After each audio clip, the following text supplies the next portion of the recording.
कि शिवलिंग घर में स्थापित आप करते हो ना शिवलिंग, तो वो शिवलिंग 10 उंगल से बड़ी नहीं होना चाहिए। घर में शिवलिंग अगर है, नर्मदा से लाए हो आप, नर्मदेश्वर है, पारे के शिवलिंग हैं, स्फटिक के शिवलिंग हैं, तो उन शिवलिंग 10 उंगल से ज्यादा बड़े शिवलिंग घर में विराजमान करना नहीं चाहिए। शिव महापुराण में लिखा है 10 उंगल, 4 4 8 और 2 10, यानी इतने बड़े शिवलिंग विराजमान कर सकते हैं। एक चीज और माताओं, घर में किसी के घर में अगर वो चीनी होती है ना, चीनी चुनी क्या बोलते हैं उसको, जिसके कप होते हैं, कप चाय पीते हैं लोग, अपनी अपनी भाषा में समझ लो चीनी, एक चीनी शक्कर भी होती है। तो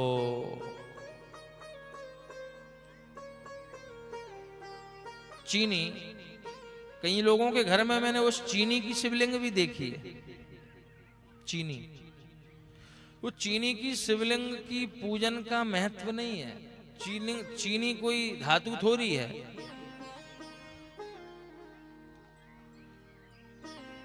संत महापुरुष ब्राह्मण तो उसमें जल चाय इत्यादि पीने में भी परहेज करते हैं। चीनी में वो चीनी शुद्ध नहीं मानी जाती। माताओं, तो आपके घर में अगर चीनी के शिवलिंग हो तो उस चीनी के शिवलिंग की पूजन का महात्म नहीं है, उनको विसर्जन कर देना। घर में नर्मदेश्वर शिवलिंग होना चाहिए। घर में आप स्फटिक के रख लो, आप चांदी के रख लो, सोने के रख लो, मणियों के रख लो, किंतु घर में चीनी के शिवलिंग नहीं होना चाहिए। फैशन में पहले नहीं, बहुत डिजाइन में बना के और चलते थे। आजकल मैंने बहुत दिन से नहीं देखे, 1-2 लोगों के घर में देखे हैं हमने। बहुत ज्यादा 2 3 4 शिवलिंग नहीं होना चाहिए। बहुत ज्यादा घर में जो मूर्तियां हैं, बहुत ज्यादा आप ढेर लगा के नहीं रखना चाहिए। एक एक देवता रखो घर में। गणेश जी हो, एक शिवलिंग हो, एक माता जी हो, एक राम दरबार हो, एक लड्डू गोपाल हो। अब वो कि हमारे ये दहेज में मिले थे, तो ये मम्मी ने दिए थे, तो ये दादी ने दिए थे, तो ये पिताजी ने दिए थे, तो ये फलाने के हाथ के हैं, तो ये टेंशन आपकी है। उनका क्या करें? तो उनको जो पूजन पाठ करता उनको, ज्यादा घर में भगवान रखोगे, ज्यादा मूर्तियां रखोगे तो क्या होगा? घर में फिर पूजन पाठ उतनी व्यवस्थित हो नहीं पाती है। हाँ, व्यवस्थित हो नहीं पाती है पूजन पाठ। घर में भगवान रखो ज्यादा, 3 3 4 4, एक ही प्रतिमा। फोटो रख सकते हो, प्रतिमा की बात कर रहा हूं मैं। प्रतिमा एक एक हो, गरुड़ घंटी भी हो, शंख भी हो, किंतु एक एक रखना चाहिए। शिवलिंग नर्मदेश्वर परम उत्तम मानी गई है घर में रखने के लिए। नर्मदेश्वर का मतलब नर्मदा से जो उत्पन्न है, या नर्मदा के तट से जो लेकर आए, वो नर्मदेश्वर।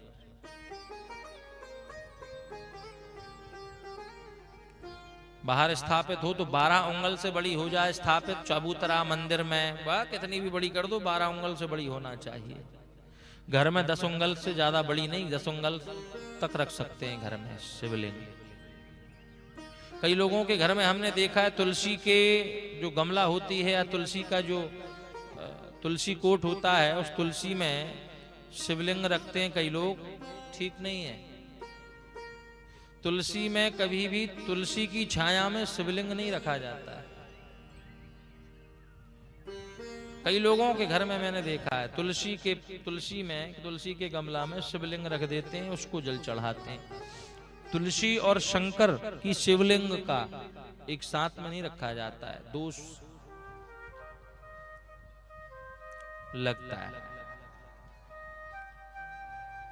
उस शिवलिंग की स्थापना की विधि यही है कि घर में 10 उंगल और बाहर 12 उंगल से छोटी ना हो, बड़ी कितनी भी हो, विराजमान करना चाहिए। भगवान शंकर की प्रतिमा जहां भी विराजमान करें, मंदिर बने, वहां पर शुद्धता, साफ सफाई का विशेष ध्यान रखना चाहिए। ये नहीं कि नाली है तो नाली के ऊपर ही वो करवा के हो गया, ये वो। शुद्धता, शुद्ध जगह में बनना चाहिए, नहीं तो उसका भी दोष है। जहां भगवान विराजमान हो, एक चीज का विशेष ध्यान रखना चाहिए, शिवलिंग से निकलने वाला जल कभी भी नालियों में ना जाए। उसकी व्यवस्था मंदिर बनाने से पहले ही कर देना चाहिए। चाहे गड्ढा करो, चाहे जो भी करो, व्यवस्था वो उनको करना है। जो किंतु नालियों में ना जाए शिवलिंग का चढ़ा हुआ जल, नहीं तो अगला जन्म हमारा, कहते हैं बहुत अगला जन्म या उसका हमें जो दोष लगता है उसका फल ठीक नहीं होता है, दोष होता है। नालियों में ना जाए भगवान का स्नान का जल। भगवान शंकर की पूजन की विधि तो देखो माताओं, भगवान शंकर को आपने सब चढ़ा के देख लिया, चावल चढ़ा लिए तो मूंग की दाल चढ़ा ली, तो हलवा चढ़ा लिया, तो बेलपत्र, तो समी पत्र, तो काली मिर्ची ने, लाल मिर्ची ने सब चढ़ा ली भगवान शंकर जी। मैं आपको बताऊं, शिव महापुराण की कथा वर्णन कर रही है, भगवान शंकर को अगर कुछ चढ़ाना है जिससे भगवान शंकर जी शीघ्रता से प्रसन्न हो जाएं।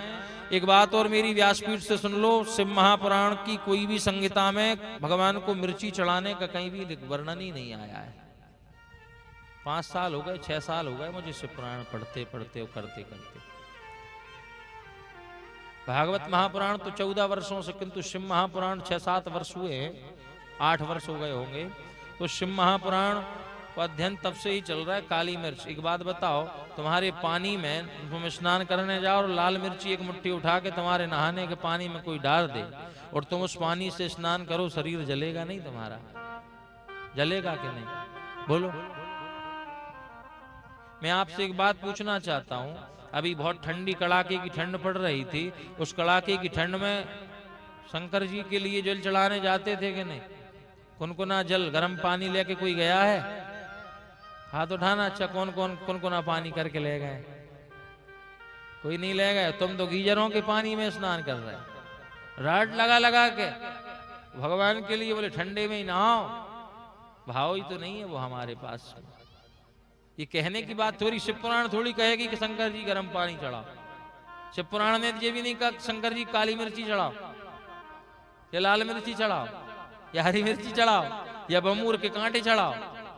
वैसे एक बात बताऊं, भगवान शंकर ये प्रकृति ही शंकर है। भगवान शिव कहते हैं हर एक कण कण में मैं हूं, हर एक कण कण में। और जो किसी को नहीं अर्पित, जो कोई स्वीकार नहीं करता, भगवान शंकर कहते हैं उसे मैं स्वीकार कर लेता हूं। चाहे कांटा दे दो, चाहे बमूर का कांटा, चाहे धतूरा का कांटा, चाहे जो दे दो सब स्वीकार है। चाहे जहर दे दो सब स्वीकार है। किंतु फिर भी मेरा भाव नहीं कहता कि भगवान शंकर को हम मिर्ची चढ़ाएं। आपका भाव कहता है? कहता है आपका भाव, मेरा भाव नहीं कहता। तो जो मेरा भाव नहीं कहता वो मैं क्यों अपने मन से बताऊं? वर्णन ही नहीं है। तो शिवलिंग को अगर आपको कुछ अर्पित करना ही है जिससे भगवान शंकर प्रसन्न हो जाएं, तो मैं आपको आज एक बात बता दूं, आपको भगवान शंकर को अर्पित जो करना है वस्तु लिख ले जाओ, दिमाग में उतार ले जाओ। आपको भगवान शंकर को अगर कुछ वस्तु अर्पित करना ही है, भगवान शिव आपसे प्रसन्न हो जाएं, आपकी जल्दी सुन लें, आप पर जल्दी कृपा कर दें, तो आज कल आप एक वस्तु चढ़ा देना भगवान शंकर जी के मंदिर में जाके। कौन सी वस्तु?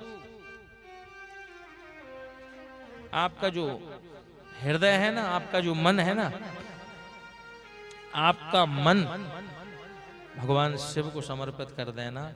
मन सुंदर, मन निर्मल हो जाएगा तो शंकर तो आप पर कृपा लुटा देगा। कृपा का भंडार